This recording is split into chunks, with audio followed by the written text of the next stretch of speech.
quick video on how to get your Steeldriver back in tune. So if it falls out of tune for any reason, this is how to get it back. So I'm only going to be talking about the spring adjustment here. The impact screw, I believe I've got another video talking about that, how to set it up. We actually don't even send out the Allen key for the impact screw anymore, just because you have to adjust it so rarely.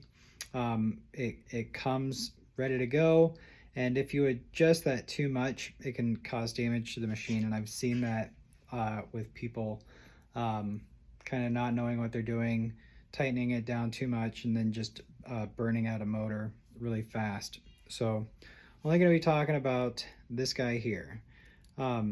When I ship these out, these are tuned to slap pretty hard. So this guy here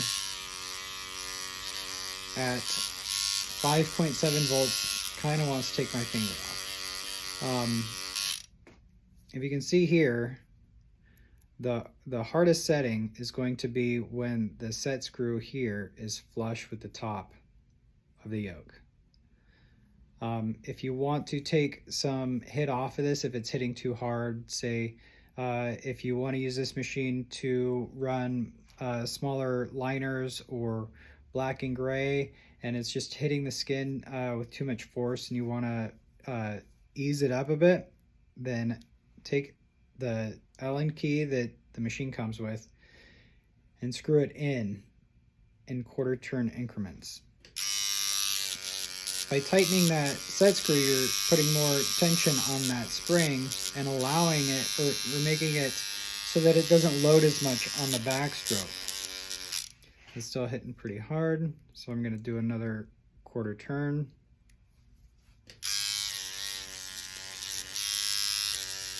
So in a half a turn, I feel like it's just made a huge difference in how this machine is hitting. I'd be a lot more comfortable running like a 3 on bar, or doing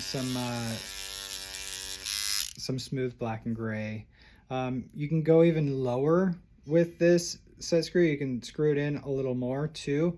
You don't want to screw it in so far that you're compressing that spring so much that it's not flexing at all, because it's going to cause spring breakage, and it's just going to make the mechanism not work at all. If you like the way it runs like that, then I would recommend just getting an SE bobber, because that's essentially what you're turning it into.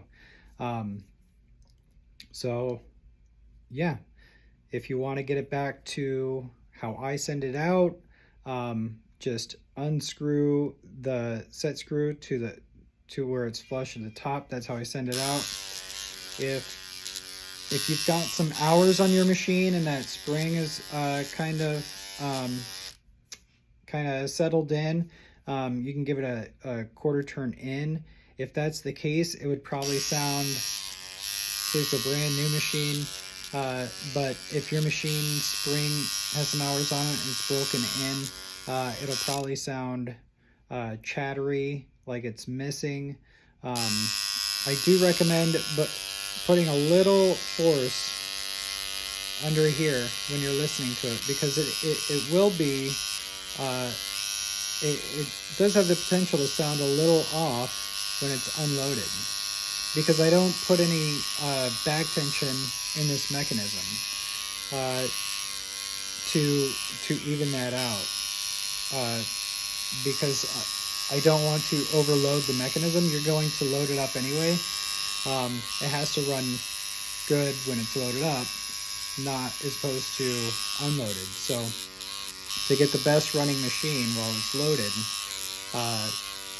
I don't put any spring for back tension. So when you're listening to it and you're listening for consistency, just put your thumb there, something that would imitate having the machine loaded, or some back tension, and you can hear it, how it mellows out. But at 5.7 with the set screw flush to the top of the yoke, it slaps.